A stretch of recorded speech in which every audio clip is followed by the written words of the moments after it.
EVM ban पर बहुत बड़ी खबर सामने आ रही है, जहां पर चुनाव आयोग के बयान ने तहलका मचा दिया है। हम लोग लगातार चुनाव आयोग से कह रहे हैं कि ईवीएम मशीन बैन कर दीजिए, ईवीएम मशीन से धांधली हो रही है। और अगर आपने 2024 का लोकसभा चुनाव ईवीएम से कराने की कोशिश की तो हम लोग वोट ही नहीं डालेंगे, यहां तक कि ईवीएम मशीन तोड़ देंगे। कुछ ऐसी बातें सामने निकल कर आ रही हैं। इसी बीच चुनाव आयोग ने एक बयान जारी कर दिया है। चुनाव आयोग ने कहा कि अगर मुझे लगेगा तो मैं ईवीएम मशीन को बैन कर दूंगा, लेकिन सुप्रीम कोर्ट का आदेश होना चाहिए। सुप्रीम कोर्ट अगर कहेगा कि ईवीएम मशीन बैन कर दो तो मैं तुरंत चुटकी बजाकर ईवीएम मशीन बैन कर दूंगा। डीवाई चंद्रचूड़ साहब, अब आपके हाथ में कंट्रोल आ गई है। चुनाव आयोग ने आपसे कहा है कि अगर आप कहेंगे तो हम ईवीएम मशीन को बैन कर देंगे। तो डीवाई चंद्रचूड़ साहब किस बात का इंतजार कर रहे हैं?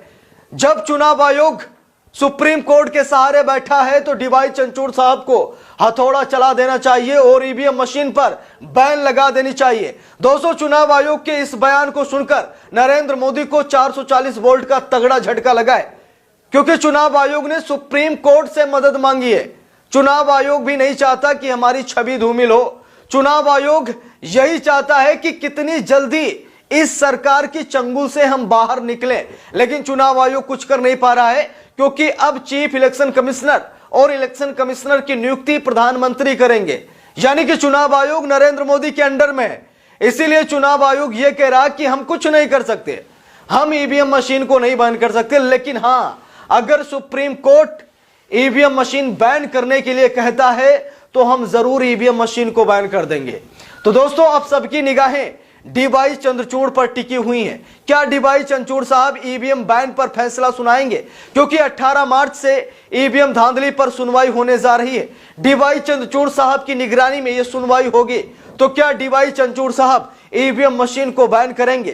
क्योंकि दोस्तों, चुनावी बॉन्ड पर फैसला सुनाकर, चुनावी बॉन्ड पर रोक लगाकर डीवाई चंद्रचूड़ साहब ने नरेंद्र मोदी से दुश्मनी मोल ले ली है। और अभी आप लोगों ने कल ही देखा कि चंडीगढ़ मेयर चुनाव पर भी डीवाई चंद्रचूड़ साहब का हथौड़ा चला, जहां पर नरेंद्र मोदी को मुंह की खानी पड़ी है। यानी कि डीवाई चंद्रचूड़ साहब फैसला ले सकते हैं, ईवीएम बैन कर सकते हैं, उनमें वो ताकत है। दोस्तों, चुनावी बॉन्ड को लेकर राहुल गांधी का एक बयान भी सामने आ चुका है। देखिए, यहां पर लिखा है, सस्ते में एयरपोर्ट बेचो। यहां पर राहुल गांधी क्या कह रहे हैं? देखिए, चुनावी बॉन्ड पर डीवाई चंद्रचूड़ साहब ने रोक लगाकर सभी देशवासियों का दिल जीत लिया है, क्योंकि सबसे ज्यादा पैसा नरेंद्र मोदी को मिलता था और प्राइवेट कंपनियां दबाकर पैसा देती थी, और जो कंपनी नहीं देती थी उसके यहां जांच एजेंसी नरेंद्र मोदी भेज देते थे और वो मारे डर के नरेंद्र मोदी को पैसा देता था। दोस्तों, यहां पर राहुल गांधी ने क्या लिखा है? सस्ते में एयरपोर्ट बेचो, इलेक्टोरल बॉन्ड्स लो। सस्ते में माइंस बेचो, चुनावी बॉन्ड लो। सस्ते में जमीन बेचो, चुनावी बॉन्ड्स लो। मैं देश नहीं बिकने दूंगा का नारा देने वाले नरेंद्र मोदी चुनावी चंदे के लिए देश का हर संसाधन बेचने को तैयार है, मगर किसान अपनी फसल पर न्यूनतम समर्थन मूल्य भी ना मांगे, क्योंकि किसान इलेक्टोरल बॉन्ड्स नहीं देता है। अजीब विडंबना है। दोस्तों, यहां पर राहुल गांधी कह रहे हैं कि जिसने कहा कि मैं देश नहीं बिकने दूंगा, वो आज देश बेच रहा है, चुनावी बॉन्ड जबरदस्ती भरवा रहा है, और किसानों की बात क्यों नहीं मांग रहे? क्योंकि ये किसान इन्हें चुनावी बॉन्ड के रूप में पैसा नहीं देते हैं। तो दोस्तों, बात यह है कि ईवीएम बैन हो सकती है।